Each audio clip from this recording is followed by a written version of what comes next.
Hi everyone, it's Corey Jones with Remax Sarnia Realty, Home Team Advantage, and proud sponsor of LoveSarniaLambton.ca.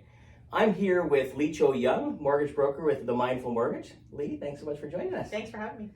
We just wanted to give you guys an opportunity to get to know Leigh a little bit better, talk a little bit about what's happening in the mortgage world these days with interest rates. It's been a hot topic. We have people ask us all the time what's happening.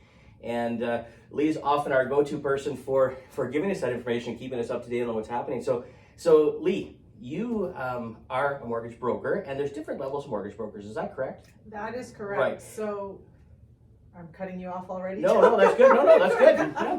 Just jumping right in here. Yeah. So there are different levels. It was just this past year that our regulatory body came out and said, okay, we need to differentiate you guys. Okay. And so we're going to do that so the public can actually tell which level you are. Okay. So before this, you never had this. It was just like mortgage agent, mortgage broker, but now there's mortgage agent level 1. So that's someone who's brand new. Yep. I think it's less than a year, but don't quote me on that. Okay.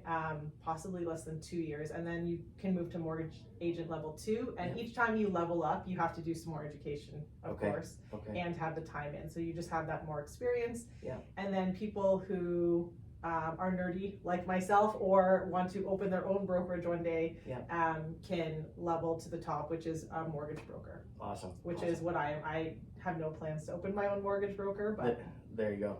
And so people who aren't at the level you are, they're a mortgage specialist or they're mortgage agent, not a mortgage broker. So you'll see actually mortgage agent L1. Okay. Then you'll see mortgage agent L2, and then you'll see mortgage broker. And it's funny that you say mortgage specialist, because if you meet with anyone at the banks, and I do love our banks, there are a lot of our lenders, they're usually not licensed at all. Okay. Which is why they're called mortgage specialists. It's kind of a name that's, to me, a little bit deceiving. But usually, like let's just say I wasn't a mortgage broker. This is, before I did all this.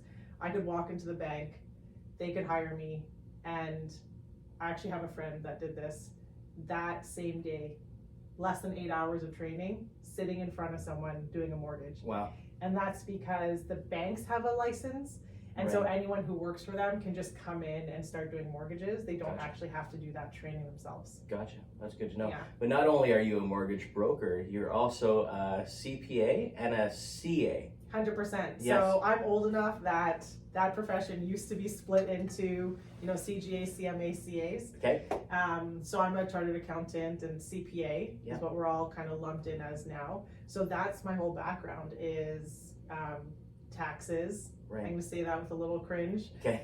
I don't like doing taxes.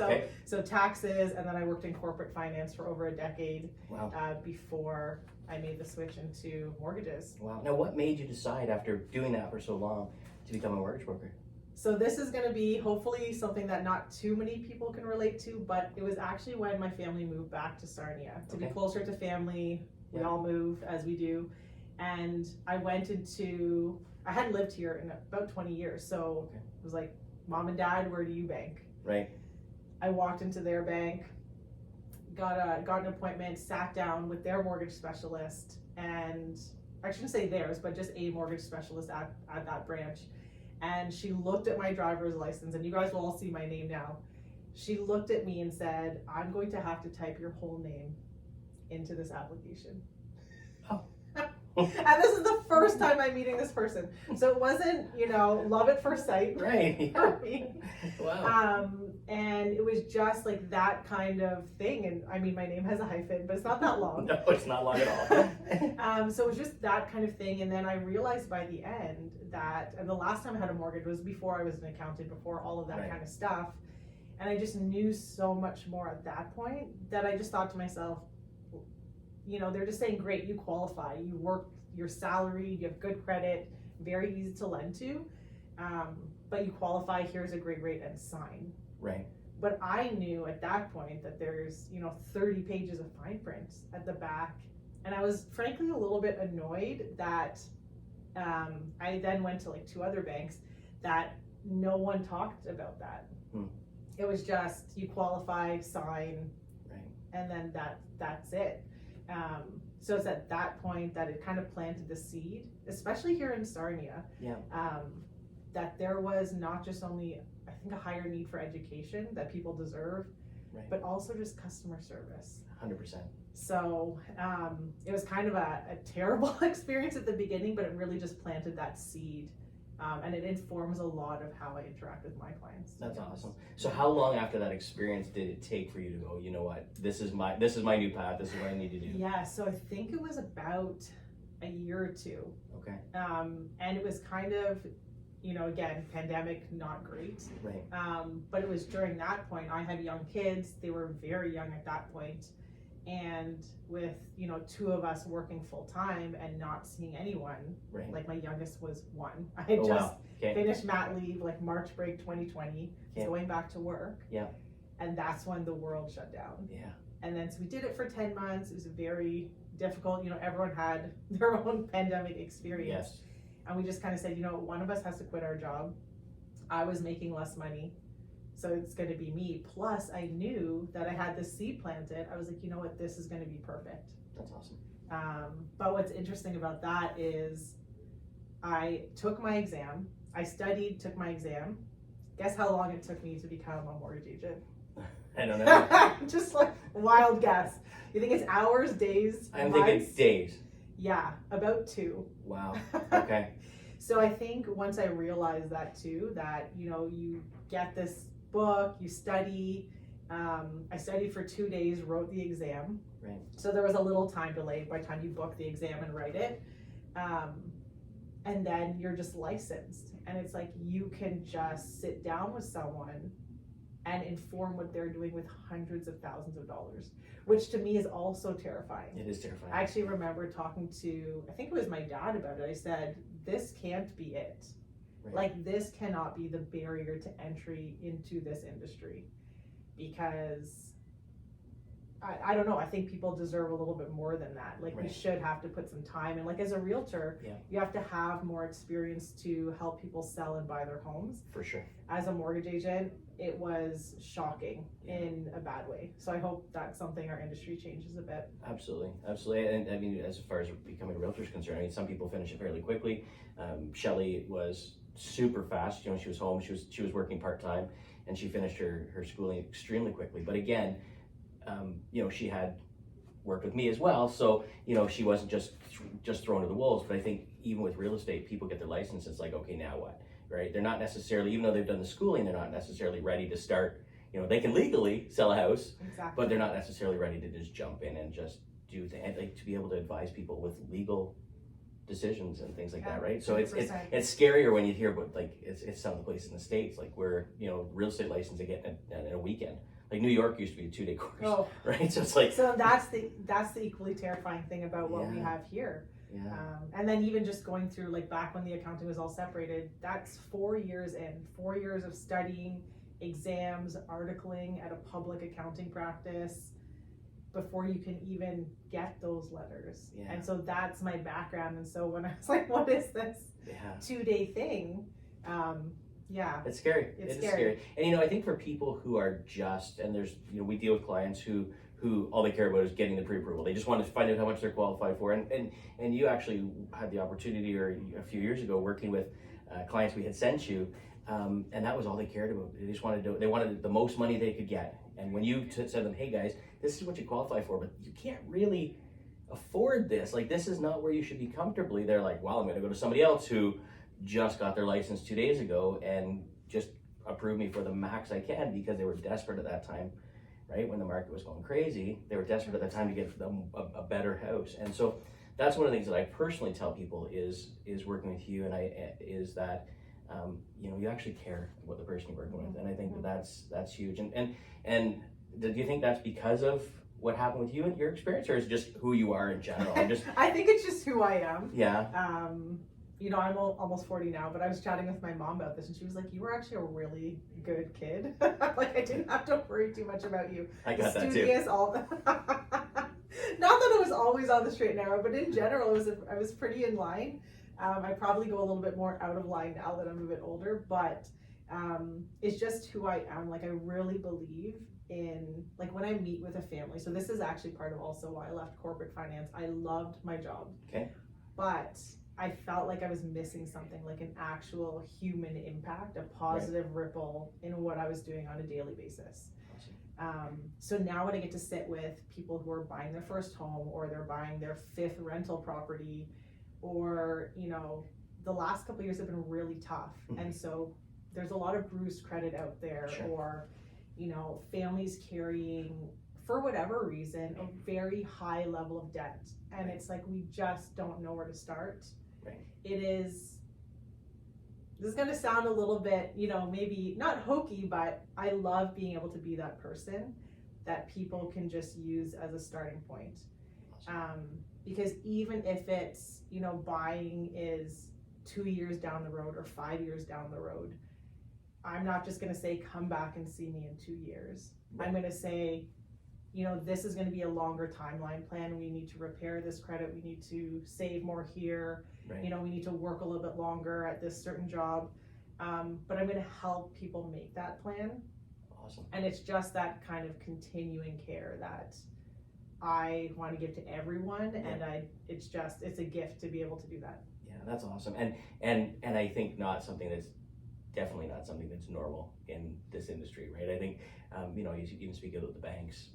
You know, I won't say which bank it is, but I've banked at the same bank for a million years, and, you know, had good experiences with mortgage people there and everything else. But you know, every year you go in and they say, hey, would you like somebody to contact you about investments and all these type of things? You're like, absolutely.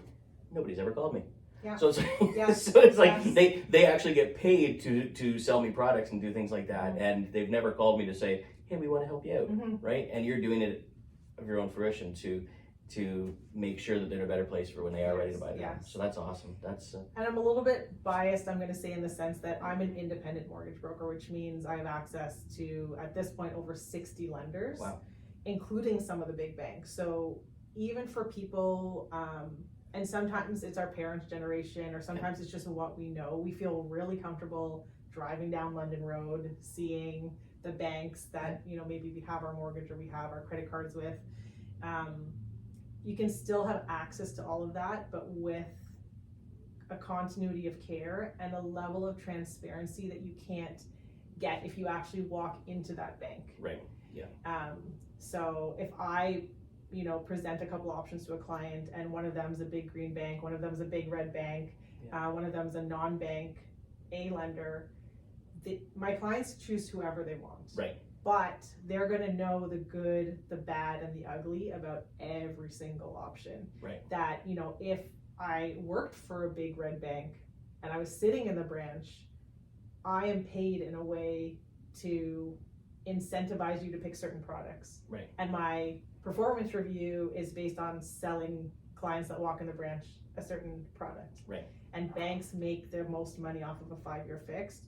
They will always push that. Right. But they will never lead with the fact that, especially if hopefully rates start to come down a bit, the penalties are inversely related. So as rates start to go down, the penalties start to go up. Right. You're not going to sit with a mortgage person at a bank and they're going to say, by the way, Right. sign up for this, it's a great rate. Yeah. Your penalty is probably going to be quite high. Right. No, that's if your life changes or you sell or you refinance or anything, they're not going to lead with that. no. Whereas I will lay that out for every single option. Yeah. Because every single person, regardless of who you are, deserves to be able to make an informed decision. For sure. Yeah. For sure. I can say that from one personal experience in the bank, I did have a mortgage person say to me, what are you doing wanting to do this fixed for longer than 5 years? And are you sure, Corey, because you move a lot, are you sure this is what you want to do? And I'm like, absolutely. So they did guide me a little bit because they knew me personally, but you're right, they didn't discuss as necessarily what the fees would look like, the charge. Yeah, and they're there and they're big. So absolutely. So you're dealing with over 60 lenders. So do you deal with lenders who deal with all types of different type of clients, all different type of applications with different credit ratings, things like that? So there's like the full spectrum. There are the A lenders, so that's all of banks, mortgage finance companies. So this means over here you've got verifiable income, great credit typically, you know, stable income, that kind of stuff. Then there's the alternative section, which sometimes gets a bad rap, I would say, or just the notion of having to use an alternative lender is scary for people. Yeah. But this is a great space to be in a lot of times, especially for business owners. Okay. It's like I'm self-employed. Right. You know, you too, there's a lot of business owners around, and So as an accountant, that's the other thing. If you walk into your bank, well, if you're a business owner, they might say, okay, you don't qualify anymore. Right. See you later. Yeah. You know, see you in 2 or 3 years when you filed enough taxes and all that kind of good stuff. But in this alternative space, sometimes if we step back and crunch the numbers, and by we, I mean, this is me in the background Right. with your accountant, if we crunch the numbers and we say, yeah, keep writing your income super low. So the CRA thinks you make $20,000 a year. Okay. Really, you might make 150 or 200. So what are you going to pay more tax, or what are you going to pay more in general? You write up your income and you show that 150 and you Right. pay all this tax, and then you qualify with a bank. Good for you. But maybe if you keep it that low, we use an alternative lender, instead of paying overall, say, $50,000 in taxes, you're going to pay an extra 20 on your mortgage. I'd rather save that 30. Right. And that's what no one is talking about. And that's why it's like, to me, and I mean, biased again, but you got to work with a financial expert who's going to sit and do that stuff. Right. So I pair with every client who will let me pair with their accountant 100%, because you have those other people working for you for a reason. Yeah. And like, let's just make every piece of your financial plan work together instead of always just leaving the mortgage. It's like, I don't know. I was going to say the last child, but That's okay. if my sister ever watches this, No. she's the last child. That's okay. Yeah. But it's like the forgotten little brother or something like Right. that. It's just, people make these wonderful retirement plans and estate planning and rental properties and all that stuff, and they just get the mortgages willy-nilly, and they don't realize they can do so much for your taxes, for your savings. You can turn different things into passive income streams. It's such a powerful tool. Yeah. But unless you have someone working with you that can show you that stuff and guide you, if that's, and you get the plan and the options, and if you choose it, great, and if you don't, that's okay too, but at least Yeah, absolutely. Yeah. That's awesome. So definite benefit to working with somebody, like you say, who knows what they're doing and who has that background that you have. So do you still practice as an accountant, or do you just use that knowledge and skill? Heck no. So use that knowledge and skill to better service your clients. So I still do all the professional development. I'm still fully licensed, so I could. Okay. But I don't know if I said this earlier, I really don't like doing taxes. I don't even do my own taxes. Really? Yes, and the reason is, like, could I do them? 100%. But could I do them as well as an accountant who all day, every day is doing taxes and keeping so up to date with every single new, update that the CRA is sending out? And they send out a lot, and half of them don't even make sense. Right. So, yeah, exactly. The CRA is going to cancel me. But yeah, it's just they're all day, and it's kind of like, if I needed a surgery, I want someone who's done that surgery recently. Yep. So 100%. yeah, but it's mainly because I don't like it. Fair enough.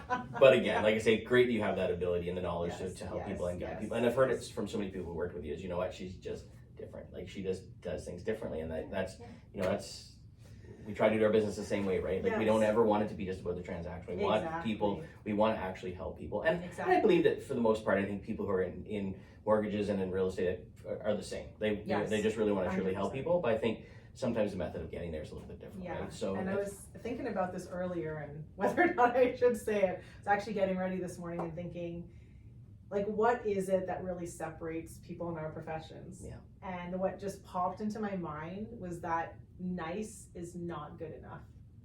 Like, people deserve more than nice. You deserve more than nice in your marriage. Yep. You deserve more than nice in your realtor, in your mortgage broker, in your accountant, because I do honestly believe most people are nice. Right. Like, you're so nice. I try to be as nice. My kids think I'm really nice. But nice is not enough, especially when it's your livelihood, it's your retirement plan. It's, for nice sure. is wonderful. Nice but is you wonderful. want nice plus. Nice plus Nice someone who plus. actually wants to protect your best interest and wants to take care of you, and for sure. I agree 100%. And and talking about even customer service, part of the reason you got into this industry was because you just saw that there was a need for people to do better. We talked a little bit about it before we started about with drivers, just do better, people, right? We'll get on that topic another time. Drivers in this city, but anyways, but it's true, like, just do better. And I think what's happened is, and I don't think it's just Sarnia, I think it's kind of everywhere, and especially smaller communities, is that sometimes people think that customers and clients don't have options. So they can kind of just become complacent. They can be, be a little lazy in what they do. And it's like, like people do have choices. And like you say, it takes more than just being nice, right? So 100%. that's why you have people who I'm sure are friends with other mortgage people call you, and same with us in the real estate business. There's lots of friends. I mean, everybody knows 12 realtors, right? So, but I think that's why sometimes we get referred, is because we will try to go above and beyond. Right? 100%. So, and that's 100%. I think that's huge. So let's talk about mortgage rates. So yesterday, today's a bit of a blur. Today's Thursday. Yesterday, the Bank of Canada made an announcement. What the heck happened? And for those who haven't seen it yet. Yes. So Bank of Canada meets, well, they meet hopefully a lot of times, but they essentially make 8 rate announcements every year. Okay. And you are going to see thousands of people post rate predictions. Here's what the Bank of Canada said, all that kind of stuff. Yeah. But it's kind of like me with health. I can go down a Google hole so fast. Right. Yeah. Like an expert. Yeah. But sometimes it's really hard to know, like, what does this mean for me? Right. What does this mean for me? And I could sit here all day long and make rate predictions. I do hope rates are going to go down in 2024, but I don't know for sure. And who knows? No one. Right. Yeah, exactly. Even the economists, when rates kind of shot up at the velocity that they did in the last couple of years, the economists were all wrong. No one, like, people thought they would raise. They had no idea it was going to go like this and not this. Right. Yeah. And those are the people who are studying the markets all day, every day. Right. So to me, for the rate predictions, I leave it to them. Right. And I say, here's what they're saying, but let's see what this actually means for you. So if you're going to get a mortgage today, and you're going to get a $500,000 mortgage, and we're looking at a fixed rate, different lengths of a term, and a variable rate. Okay, if you want this variable rate because, lower penalties, and we talk about all the fine print stuff, if Bank of Canada raises this much, here's what that's going to look like. If it goes down, great. Everyone likes when it goes down. Right. But can you withstand this? Do you want to withstand this? Are you going to sleep at night? Right. Knowing that 8 times a year, your payment could change. Yeah. And there are a couple mortgage products where even, when the rates are moving, your payment's staying the same, but those are the ones, no offense to those lenders, but what happens in the background, and instead of, your amortization being 20 years, all of a sudden you look at your statement, it's like, you're now taking 42 years to pay off your mortgage. Wow. So your payment stays the same, but there are things changing. Like no bank, no lender is not making their money. That's right. Yeah. Is the bottom line. Is the bottom line. So they may not highlight that to you, but that's what's happening. So I really say to people, we can predict all day long, and sure, let's do that. Let's run some scenarios, but it's more, here's exactly what this will look like for you, and how do you feel about it, and how do you see your next couple of years? Because, as much as I know my clients, they know themselves the best. 100%. So, yeah. And it's interesting you say that you have that conversation. What's going to happen when this happens, when the rates do go up, and we're seeing it on our side of the industry. Well, you see it too, but we're seeing homes that people bought 2 years ago when the market was going crazy, and everybody thought, oh, it was the greedy realtors, and it was this and everything. It wasn't. It was what was happening right across the world, and quite honestly, the banks were appraising things that they shouldn't have. Like, things were like, there was all kinds of scary stuff happening.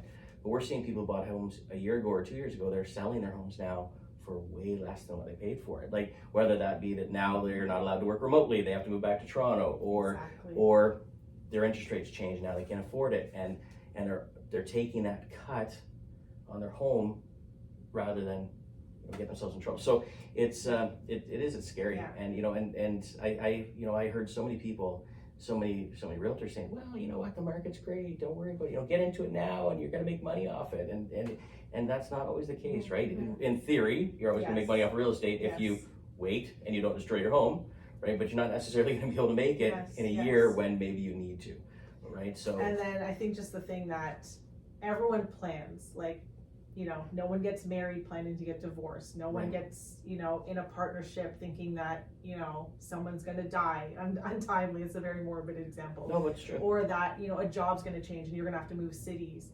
Like, life just changed, or a pandemic happens, or, there's so many things that can cause people to pivot that we don't know about. So I always chat with people and say, okay, what do we think the next 3 to 5 years look like in terms of, maybe you're growing your family, maybe you're retiring, maybe all these different things, you want to move somewhere. That's really going to inform what we're doing. And once we have that, that's just what we know.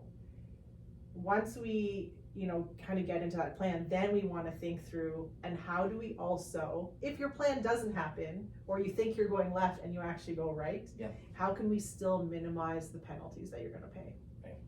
And so that's always the second layer that I think not a lot of people pay attention to. For sure, they don't. They get excited about the house. Yes. They get excited, whether it's a house or a car or whatever the case may be, whatever they're financing. Yeah. And they do. They get excited about it, and myself included, right? Like I would move every 3 months, and just because I love real estate. That's what I mean. We do, right? So is it always smart? No, but so I get it. Like I get excited. And to be frank though, to me, that's not the job of the client. That the person buying and selling and moving, that is not your job. Right. That is my job. Right. To, step back and say, okay, here are all these great options. You like this one 100%. Now within that, there's still all kinds of lenders, all kinds of products, all kinds of terms, all kinds of everything. Let's dive down there and find that best fit for the lowest possible penalty, just in case you do go right when you thought you were going to go left. Exactly. So, not only, it's just not the job of the client. That's our job, to really be those leaders and say, let's just think through this. Yeah. Then you choose, and then Absolutely. So, if somebody came to you now and they said, "Hey, Leigh, I just don't know. Is it a good time to buy? Is it a good time to buy? What, what are you thinking?" I always say, it's right when it's right for you. Okay. Which I feel like is just such a line, but I do truly believe it.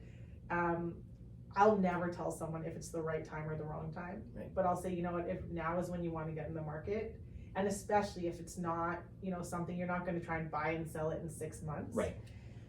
If you're getting into the market for the first time, do I think that, getting in earlier versus 10 years from now is going to be better? 100% I do. Right. And so I always just dial it back to, if you're thinking about doing something, you're thinking about getting your first rental or whatever it is, let's just run the numbers and make sure that right now that financially feels comfortable for you. Right. And if it does, and then you're creeping realtor.ca at 2 a.m. and you've got your awesome realtors sending you these listings, then 100% at least and you can act on something quick if and when it comes out.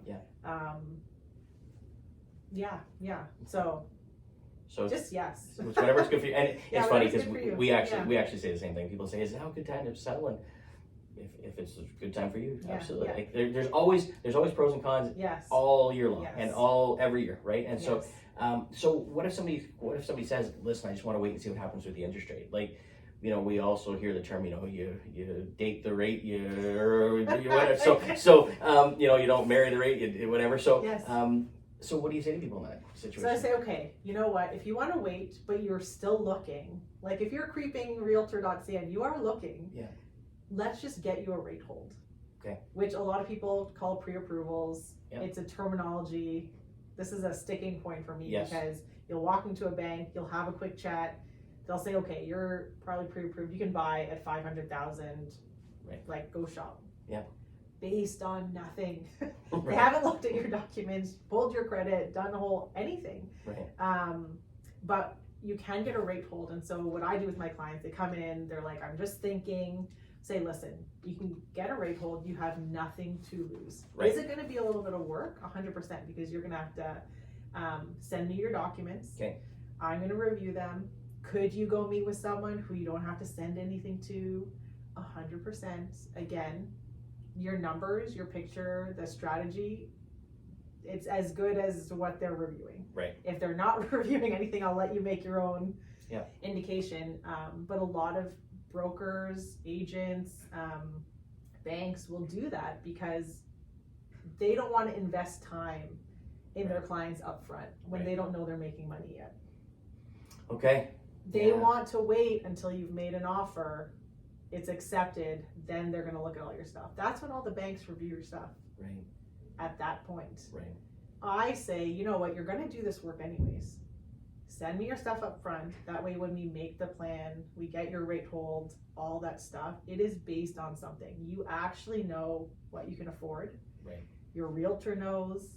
Because you don't want to go out and look at $1 million houses and then you can only afford a $500,000 house. Right. There are so many great $500,000 houses. 100%. But if you've been looking at twice the price point, they're not going to look as good. Right. Yeah. Tougher for you. Yeah. Tougher for the families. It's just, it's emotional. It is. Money is emotional, and I think that's what people forget. Well, I don't think anyone forgets, actually. No. It just is highly emotional. So, like, let's just set you up from the beginning. Yeah. And lots of times we find things, and people don't need to be embarrassed. Bruised credit. Yeah. Loss of jobs. Just, people make mistakes. We all make mistakes. Yeah. You just sometimes need a helping hand to fix them. Yeah. So every mortgage person who pulls your credit bureau sees everything. Right. And so I use that as an opportunity. I'm also an advanced credit specialist. Okay. Just as an aside. More nerdy courses on the side. I'm looking at your credit bureau anyways. I could just say, okay, you've got great credit, great, right. you qualify. Yep. Or I could say, you know what? Maybe you already have a good credit score. Here's how we can make it better. Right. Add this card, maybe close this one, spend this much on this one and make sure you pay it off. Like, there's different things about credit, you like all the things. Right. So there's so much that can be done with that piece too. So with all this extra work you do, because you do extra work, and you do quite a bit of extra work. So and you're operating just as a mortgage broker. I shouldn't say just as a mortgage broker, but you're operating as a mortgage broker. People may think, okay, if I go to Leigh, this is going to cost me a whole lot of money. Yes. Right? How does it work? Are they paying you a whole lot of money to do a great job, or what's happening? No, so I don't get paid until your mortgage actually funds. So if we do all this stuff and then your bank swoops in at the last second and they're like, stay with us, we'll match. Like, I know we said we were going to give you whatever, but now we see what Leigh's doing and we're going to match it. So just stay. And if someone chooses to stay, I don't get paid a dime. Okay. So it's only when a mortgage closes. I got burned with that a couple times. I'm sure. Maybe 2 or 3 times in the first couple of years. And so now I actually let people know up front. Like, your bank, if you are coming from a big bank, will come back and match whatever I'm doing. Right. But just like, let's step back for 1 second and say, do you want to work with someone who's just gonna like reactively match? Right. It's like if you have a husband and then, I don't know, this is gonna be a terrible example, but then there's someone else who's willing to give everything. And then they're like, okay, I'll do all that stuff. Right. I mean, sure, stay with your husband, but there's with the big banks, they always come back. And actually in 2024, a lot of the big banks have sent out mandates that say do not lose a client. Really? But they will not do it up front. So they'll give you the renewal, they'll try and make their money. And if you go somewhere else, they will come back after and they will match it 100% of the time. So my services are all free. Okay. And then people want to know, how do you get paid? Right. And how I get paid is by the lenders. So I have access to over 60 lenders. If say you end up, we look at all the solutions, you want a mortgage with TD. Yeah. We put your mortgage with TD, and TD on the back end just pays me a commission. Okay. Every lender pays the mortgage agents, the mortgage brokers, a commission in the background. It's not ever built into your mortgage. It's not anything that you need to pay. Okay. Because they all want more business. Right. And we are a way for them to get more mortgages. Sure. Absolutely. So they just pay us on the back end. So all of the, the credit advice or the let me talk to your accountant and, the 3 parties, accountant, myself, and you, the clients, we're all meeting. That's all, I just do believe that people deserve a more full experience when it's so much money. Yeah. And we work hard for our money. Yeah. Every single person does, and you just want it treated properly. That's awesome. That's super cool. So that's so again, out of their pocket to you, that's not happening. It's no. So I actually should say, I will caveat and say, if we go the alternative route or private lending, and that's like the wild west of lending, you can do anything in a private lending world. Yeah. There will be fees. Right. But and I do alternative and private lending as well. Sure. But if it's ever looking that way, or we think we're going to start with a bank, or maybe your bank said no to you all of a sudden and we need to go this way, or for tax purposes, you're a business owner, it's better to go here, I will always, before we do anything, say, here's what that would look like. Here are the fees up front. Yeah. Even when we build those in, you're still better off here than, and before anything is happening, before anything is sent in, Good. always up front so you can see, and I'm talking like line by line, you can Yeah. see to the penny what the broker, which is me, is going to get paid, what the lender is going to get paid, what your Okay. interest rate is, like every single thing up front, not hidden in page Right. 34, Yep. before you sign anything. Right. I say this to every client, I want you to feel so comfortable before you sign anything. Right. Yeah, page 34, where everybody's stopped listening after page 12. Like because, it's like the app, the iPhone, the updates. Yes. I just scroll so fast. Yes. They could ask me for my second born, and I don't know. There you go. Hopefully it's no surprise when you get home. Yeah. So what does the process look like if somebody wants to get pre-approved? If they want to come see you and they want to rate hold, they want to. First of all, how long does it last for? How long does rate hold last? So typically 120 days. Okay. That's basically the industry standard. Okay. And that is, there's also a little, I'd say like myth kind of with those two, is that you can just buy any time within that 120 days and then, close later on.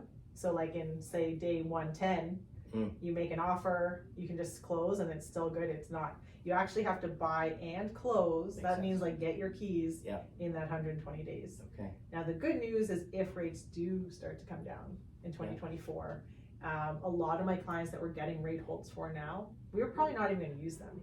We're just Gotcha. using it for a budgeted rate to do their whole plan, all that kind of good stuff. And then if rates go down, then we just get market rates at that time. Awesome. That was actually one of my questions. Is if Yeah. the rate drops throughout the process, are you informing them, keeping them informed, or are they stuck with that first rate they No. took? So, And okay, I if don't they think everybody does that. Just No. saying. Again. don't- if they go with their bank and you sign, Yeah. again, I do love my banks. They're course. like good lenders. Yeah.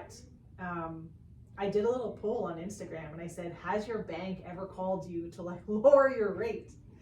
No. No. There was one person that said, yes, it was me accidentally clicking Alright. accidentally clicking on it.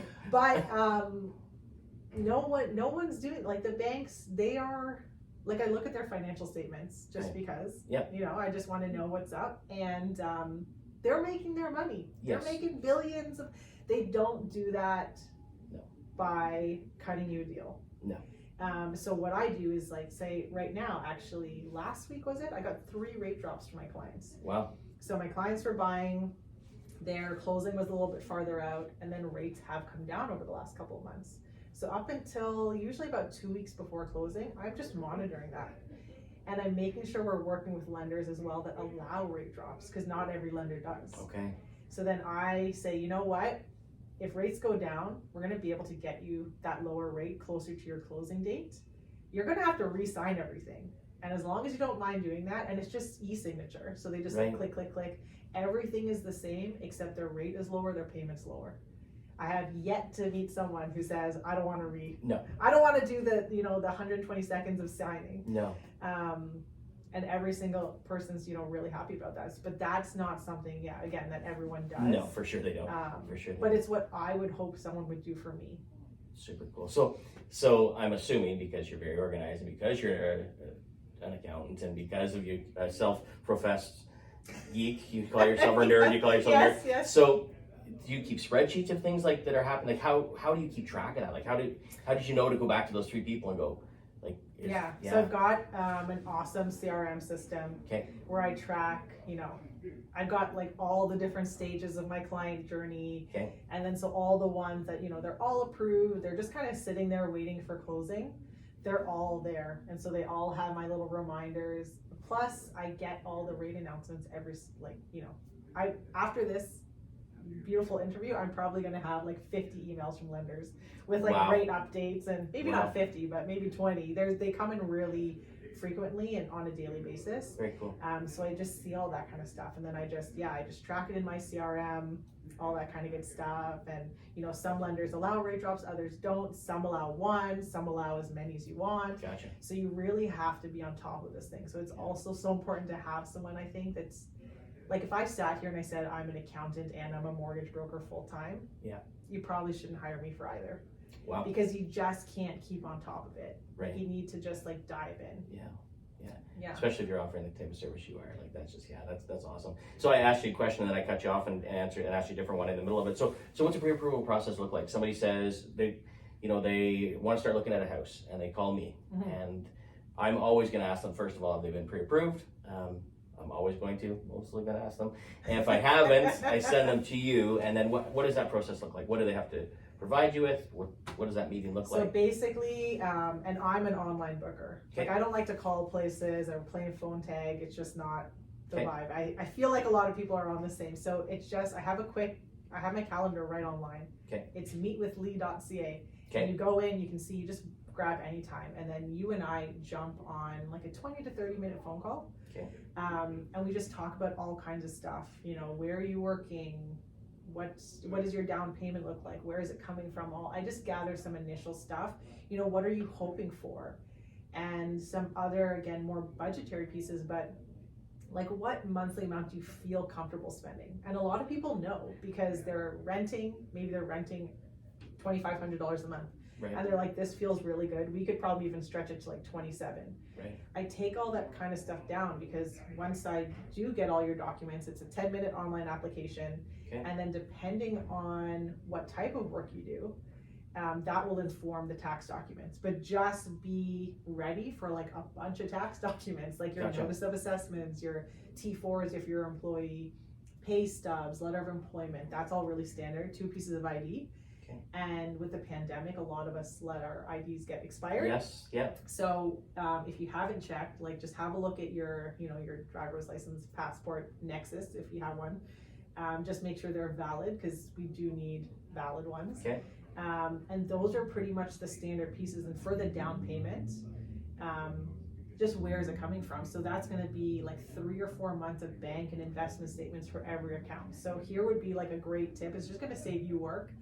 I can always work with it, but for you, if you have money for a down payment, just keep it in one place. Okay. If you ping pong it from checking to saving to TFSA to every account that it touches in that last 4 months, essentially, we're going to need that 90 to 120 days of bank or investment Gotcha. Statements for it. Gotcha. So if you ping it in 7 different Yeah. accounts, it's a lot more work for you than if you just left it Yeah. in one. Yeah. So it's just the application, those types of documents. And once I have that stuff, I'm pretty quick. So I just need like a business day, Okay. maybe 2. Okay. Because again, I review everything. Right. And I used to be an auditor, so don't judge me, but I look through your T4s. Yeah. Even to the point where for fraud, I'm checking to make sure that the actual T4, the boxes calculate. Okay. Because there's been so much more fraud during the pandemic. Yes. So like when I say I'm taking it to another level, I'm taking it to another level. That's awesome. And I'm looking through everything because if I don't catch it, do you know who's going to catch it? Mm-hmm. The underwriting team at the lender. Right. 3 weeks before you're closing. Yes. That's not when you want someone to catch something. No. So I look at everything up front. Within a business day or 2, you have a full plan. You have an Excel purchase budget. Wow. Here's your max. Yep. Here's what every single closing cost looks like, broken down by line. So again, you can see it. Here's what your payments look like, estimated property taxes. So that's your maximum. If your maximum came out as, $4,000 a month for the mortgage payment, you told me your max comfort was 27. Right next to it, I'm showing you what that looks like. So you can side by side them and see the range. Because sometimes we can afford a lot more than we actually feel comfortable with. Right. Especially with the rates being a little bit higher. Yeah. And then so I find that really helps the families and the individuals shop because they know they've got a little bit of wiggle room. Right. And they decide how much they want to wiggle. Yeah, absolutely. And probably the opposite way as well, that somebody assumes they can afford more than they can because, a lot of times people get pretty excited. And so, yeah, for sure. So. And then with that too, people get, like I'll send it into the lender. They'll give me a little 1-pager. Great, your rate is held until this date at this rate. They're always higher than the current market rates. And I always let people know that too, because lenders want to make that money. You have 4 months to use it. Right. And when rates were going up, they didn't want to get stuck honoring a rate that was here when they could lend that money out here. Right. Okay. So they always add little premiums. So don't get scared by the rate that's on your rate hold. Okay. It's just there to protect you. If rates go down, we always get you that lower market rate when you actually get an accepted offer to buy something. And if rates go up, then you're protected. And it costs you nothing to do this. Very cool. Yeah. So when would you recommend people start talking to you? Would they talk to you before they even talk to me? Is that ideal? You know what? I don't get too many clients who are buying who don't already have a realtor. Okay. I will say. That's fair, yeah. It's basically, I think it's happened maybe once or twice. Okay. On the purchase side, ever. Really? Ever. Okay. So hats off to every realtor, because you guys are doing something right. Like, you're just sending them to get pre-approved, which is great. But I would just say as early as possible. Okay. Even if you don't know, if you're sitting there watching this and you're like, I don't even know where to start. I don't know what monthly number I feel comfortable with, anything. Right. Still book a call. Okay. Your bank may say, like, come back later. Another broker may even say, just come back when you have some idea about what you want to do. But I love helping people make their plan, even if it's a 5-year plan. We just want to point the boat in the right direction. Yeah, absolutely. That's awesome. And again, like I say, I think there's a lot of people who don't have the time to do that, or maybe the energy to do that, or the desire to do that. It's like, here's an opportunity. You know, a lot of people operate in the mortgage world and the real estate world kind of more transaction based, right? Like, it's, let's get it done. Let's get, this is it right now. But the truth is not everybody's ready when they think they are. Yeah. So, and it's really bottom line for a lot of people. Like, we all want, I also have family, and you can probably tell from my hair, and I have dark hair, like, this didn't come cheap. You know, so we all want to make money. Right. But that's not, like, for me, that's not the primary. Right. It's just not the primary. And I think this with every business, when you lead with the passion and the care, the money will come. 100%. It always does. Yeah. Yeah. Absolutely. Yeah, I actually had an interview years ago when I was in the automotive world, and there was a big automotive group, and they said, you know, why are your dealerships always so successful? What do you do differently? And I said, nothing. So I said, just treat people well.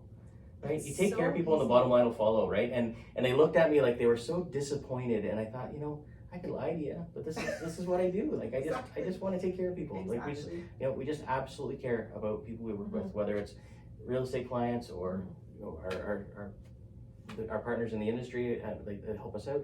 We just want to take care of people. So, you know, 100%. It makes a big difference, right? Yeah, and 100%. I think there's people who can't.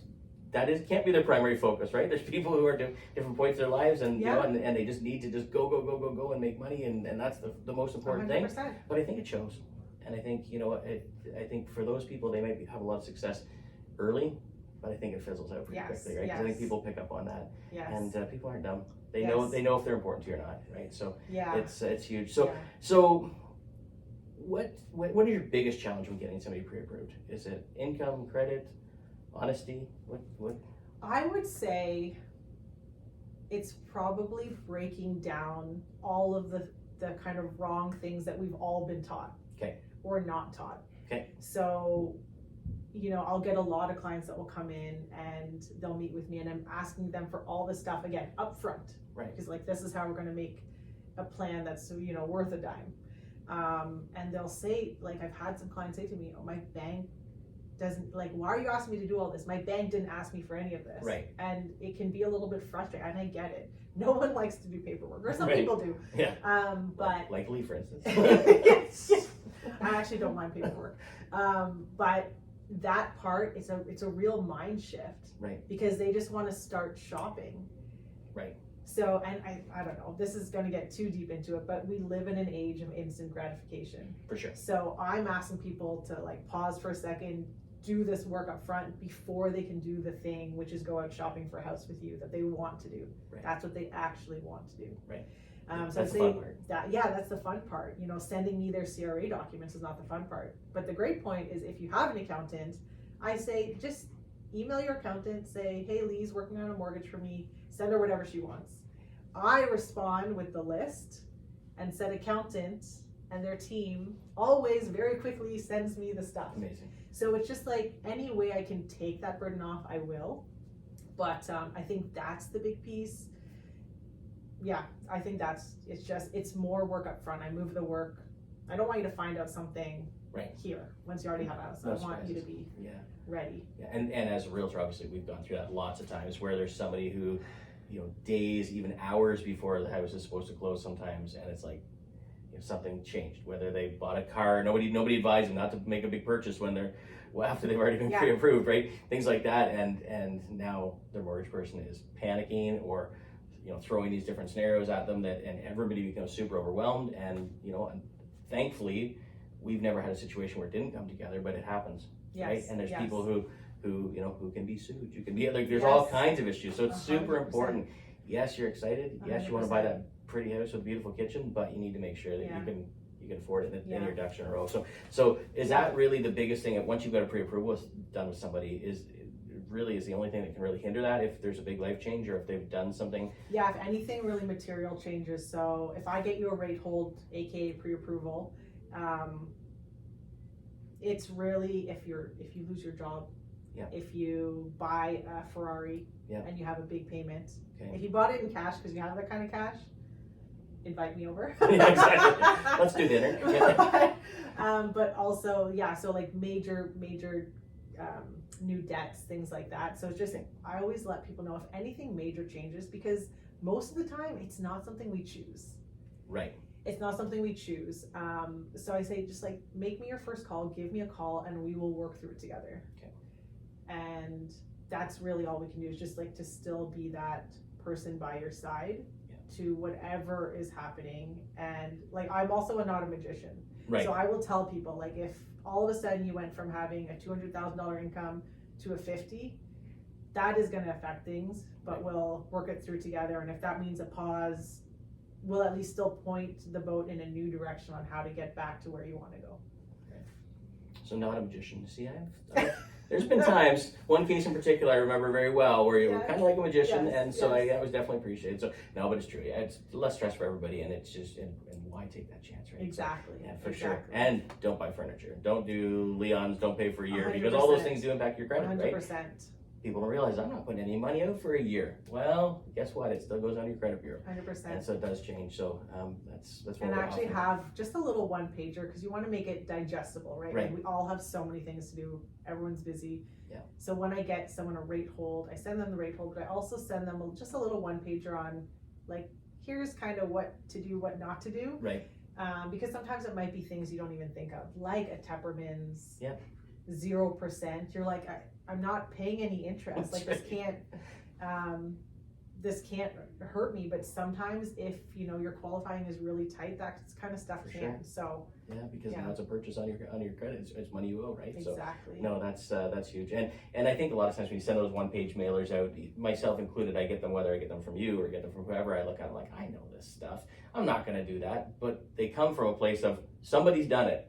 Right? So somebody really, really smart went, okay, I wasn't thinking about this, and did it, and so it can really. And how many times have we known something just in general life, Yeah. but you know something at a stage when you don't need that knowledge. Right. And so like when you're in it, this is just that friendly, maybe you already know this, but just a quick refresher, because you're actually at that point. Right.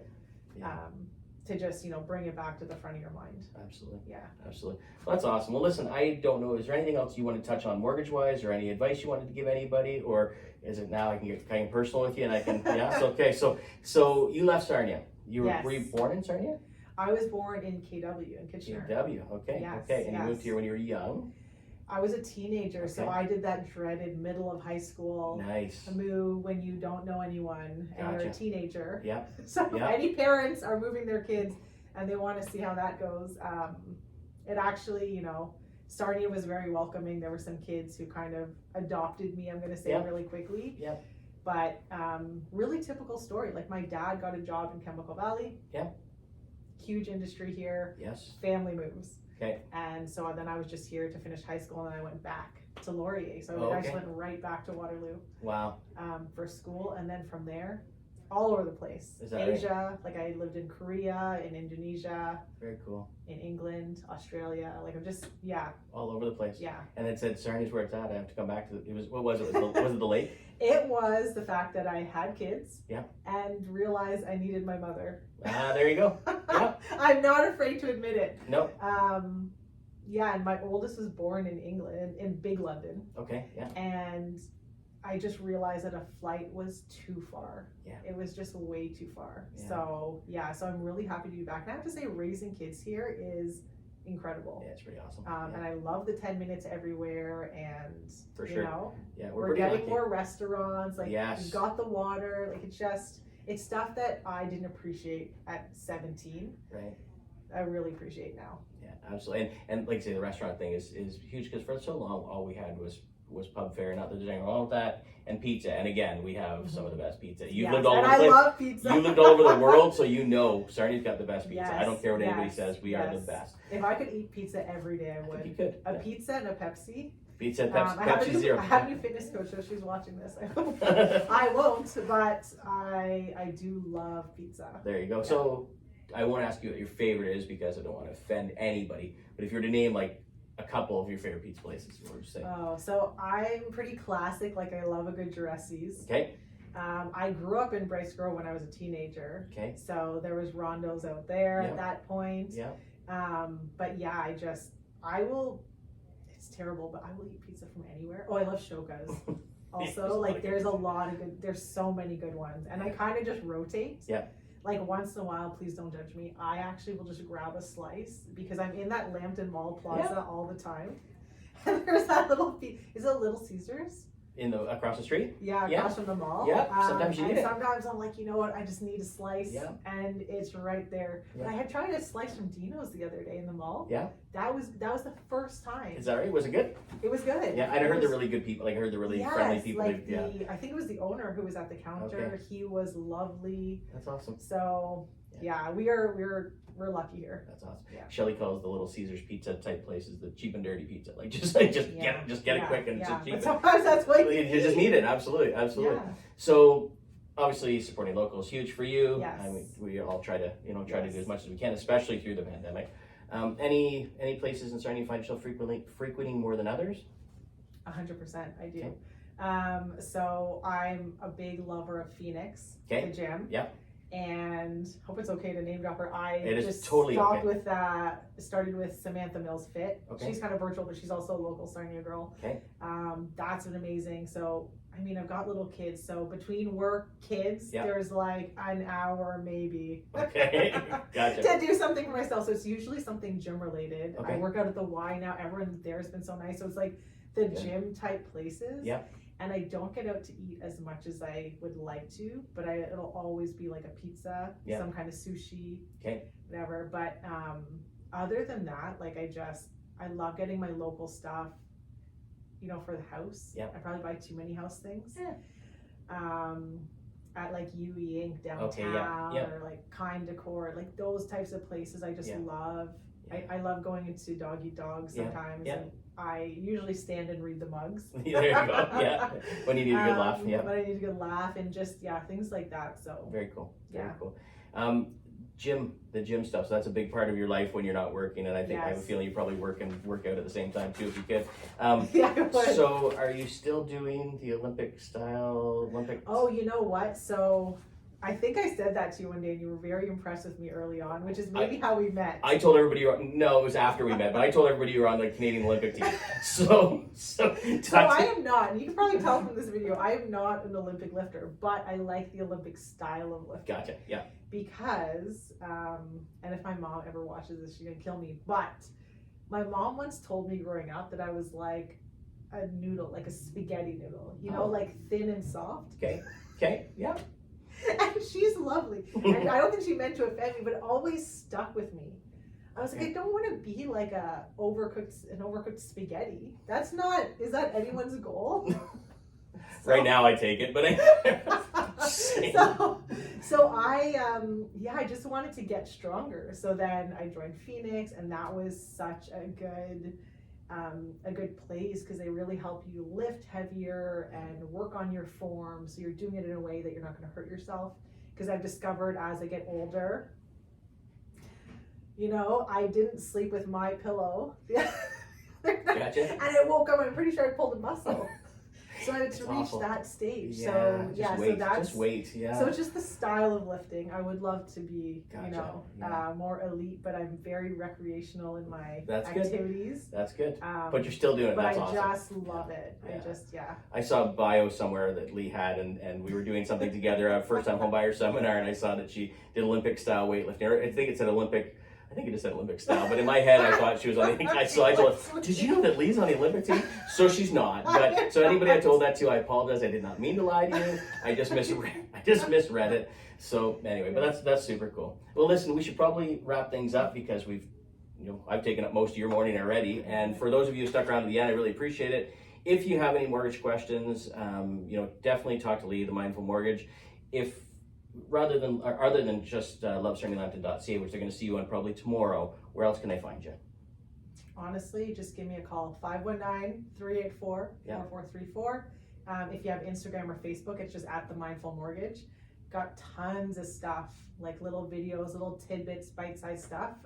But yeah, just give me a call anytime and we'll set up a meeting, or meet with Leigh.ca if you don't like phone tag and you just want to find a spot that works for you. I'm really happy to connect with anyone at whatever point of the journey you're at, or you just don't even know where you're at. Like this, it's a safe place to start. That's awesome. Leigh, thank you so much. If you have any questions about real estate and what's happening in the market itself, feel free to contact myself and my lovely partner in life and business, Shelley. We're at hometeamadvantage.ca, or you can call us at 519-331-5552. Hopefully we'll see you all check this out on lovesarnielampton.ca tomorrow at some point. Leigh, thanks again. Thank you so much for having me. Take care, everybody.